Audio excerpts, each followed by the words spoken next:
Hello dear everyone, कैसे हो सब? बिल्कुल बढ़िया। तो चलिए बच्चों, आज हम लोग बनाएंगे यूनिट 12 क्लास 11 से organic chemistry some basic principles and technique से प्रॉब्लम नंबर 12.11।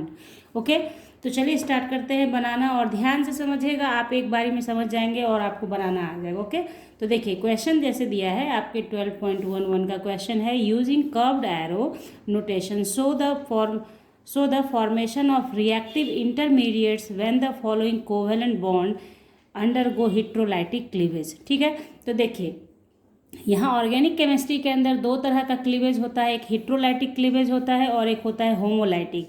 तो यहाँ बात हो रही है हेट्रोलाइटिक क्लीवेज की। तो हेट्रोलाइटिक क्लीवेज का मतलब होता है कि वैसा क्लीवेज जिसमें कटायन और अनायन बनता है। और होमोलाइटिक में क्या होता है? होमोलाइटिक क्लीवेज होता है जिसमें रेडिकल बनता है, यानी जो शेयर्ड पेयर्ड इलेक्ट्रॉन होता है दोनों अपना अपना लेके अलग हो जाता है। जैसे देखिए, ये सबसे पहली बात, हेट्रोलाइटिक क्लीवेज का मतलब होता है the bond breaks such a fashion that the shared pair of electron remains with one of the fragments. ठीक है, तो यहाँ पे क्या हो गया कि किसी एक के साथ बॉन्डेड पेयर चला जाएगा। तो किसके साथ जाएगा? जो मोर इलेक्ट्रोनिगेटिव होगा। जैसे CH3Br में इलेक्ट्रोनिगेटिव कौन है? ब्रोमीन है। हैलोजन इलेक्ट्रोनिगेटिव होते हैं, हम लोग जानते हैं। तो ये जो बॉन्डेड शेयर्ड इलेक्ट्रॉन है ये शिफ्ट कर जाएगा ब्रोमीन की तरफ। तो चूंकि देखिए यहाँ शेयर्ड पेयर इलेक्ट्रॉन का मतलब है एक इलेक्ट्रॉन कार्बन का, एक इलेक्ट्रॉन ब्रोमीन का। ये दोनों इलेक्ट्रॉन इस पर शिफ्ट हो गया। तो दोनों शिफ्ट हो गया, इट मीन्स कि इसके ऊपर हो गया निगेटिव, क्योंकि इसका जो खुद का था तो था ही, उसने कार्बन का भी लिया, इसलिए इस पर निगेटिव। आप जानते हैं जो इलेक्ट्रॉन ले लेता है वो निगेटिव। तो इसके पास इलेक्ट्रॉन का डेंसिटी बढ़ गया इसलिए निगेटिव, और इस कार्बन का भी इलेक्ट्रॉन चूंकि इसके पास चला गया इसलिए इसके ऊपर पॉजिटिव। तो इसे बोलते हैं कटायन। ठीक है, कटायन। और जो निगेटिव पार्ट होता है उसे कहते हैं अनायन। ठीक है, तो ये समझ गए आप। और होमोलाइटिक में जस्ट इसी तरीके से मान लीजिए कि आप ब्रोमीन को ही ब्रोमीन से जोड़ दीजिए, तो दोनों सेम इलेक्ट्रोनिगेटिविटी का हो गया। शेयर्ड इलेक्ट्रॉन है तो एक अपना ये ले लेगा, ये अपना ले लेगा, तो ये बनाएगा क्या? Br free radical, Br free radical. तो इसे कहते हैं फ्री रेडिकल। ठीक है, तो समझ गए आप। इतना समझना बहुत ज़रूरी था, तभी आप इस क्वेश्चन को बना पाएंगे। ये समझ में आ गया आपको।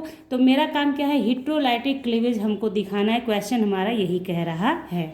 ठीक है, और यही है एरो, कर्व्ड एरो मार्क डाल के बनाना है हम लोगों को। ठीक है, तो चलिए बनाते हैं हम लोग क्वेश्चन। तो देखिए क्वेश्चन नंबर फर्स्ट, ए जो हमारा है, ए में क्या दे रखा है? CH3 ये दिया हुआ है। ठीक है, तो इसमें क्या है? कार्बन और सल्फर के बीच सल्फर का इलेक्ट्रोनिगेटिविटी ज़्यादा है।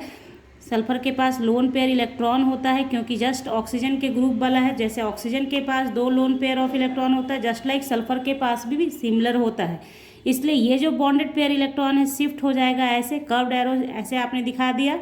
उसके बाद आप क्या बनाएंगे? चूंकि इलेक्ट्रॉन यहाँ से शिफ्ट हुआ इसकी तरफ तो ये पॉजिटिव, और जिसकी तरफ गया उसके पास निगेटिव।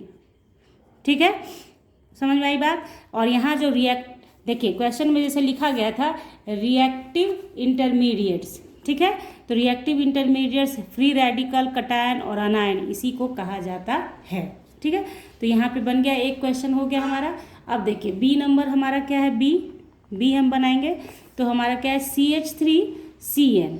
हाँ, तो CH3CN में ये साइनाइड है, तो साइनाइड क्या है? इलेक्ट्रोनिगेटिव होता है।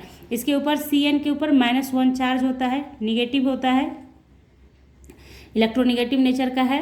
तो यहाँ पे ये जो बॉन्डेड पेयर इलेक्ट्रॉन है शिफ्ट फिर इसके तरफ करेगा। जो मोर इलेक्ट्रोनिगेटिव होगा शिफ्टिंग उधर होगा, बस ये ध्यान रखिए। मोर इलेक्ट्रोनिगेटिव है, शिफ्टिंग उधर होगा। जैसे पोलैरिटी में हम लोग पढ़ते हैं ना कि पोलैरिटी में कैसे होता है? पोलैरिटी डेवलप हो जाता है और इलेक्ट्रॉन शिफ्ट हो जाता है किसकी तरफ? जो इलेक्ट्रोनिगेटिव नेचर का होता है उसकी तरफ, जो ज़्यादा इलेक्ट्रोनिगेटिव होता है उसकी तरफ। ठीक है, तो यहाँ पे हमारा क्या हो गया? CH3 पे प्लस चार्ज और ये हो गया CN माइनस चार्ज। बी हो गया हमारा। उसी तरीके से सी देखिए, ध्यान से समझिएगा, CH3Cu। अब आप देखें यहाँ पे कार्बन CH3 मिथाइल जुड़ा है किससे? कॉपर से। तो कॉपर के यहाँ पे मेटल है और मेटल में टेंडेंसी होती है इलेक्ट्रोपॉजिटिव, यानी इलेक्ट्रोपॉजिटिव नेचर का होता है। ट्रांजिशन मेटल है कॉपर, तो इसलिए यहाँ पे जो बॉन्डेड पेयर इलेक्ट्रॉन होगा वो शिफ्ट होगा टूवर्ड्स CH3। क्यों हुआ? क्योंकि कॉपर मेटल है और ये इलेक्ट्रोपॉजिटिव है, तो ये जैसे ही इलेक्ट्रोपॉजिटिव हो गया तो ये अपने आप इलेक्ट्रोनिगेटिव जैसा बिहेव करेगा, यानी ये इसकी अपेक्षा ज़्यादा इलेक्ट्रोनिगेटिव होगा, इसकी अपेक्षा ज़्यादा इलेक्ट्रोनिगेटिव होगा। इसलिए ये electron bonded pair electron shift करेगा इसकी तरफ, और तब क्या हो जाएगा, CH3 पे माइनस चार्ज आ जाएगा और Cu पे प्लस चार्ज आ जाएगा। आ गई बात आपके समझ में? कोई दिक्कत? तो देखिए, आपको थ्योरी में है कि कार्बोकटायन होता है और जब निगेटिव चार्ज होता है मेथाइल पे तो उसको कार्बोनायन कहा जाता है। जब पॉजिटिव चार्ज तो कार्बोकटायन और निगेटिव चार्ज तो कार्बोनायन कहा जाता है। तो ये था क्वेश्चन 12.11। 12.12 लेकर अगले क्लास में आऊँगी। तब तक आप सब्सक्राइब कर लें चैनल को विथ बेल आइकन, ताकि आपको वीडियोज़ की नोटिफिकेशन समय से मिले और आप उसे देख सकें। तो मिलेंगे आपसे नेक्स्ट क्लास में, तब तक के लिए bye, thank you, take care, have a nice day.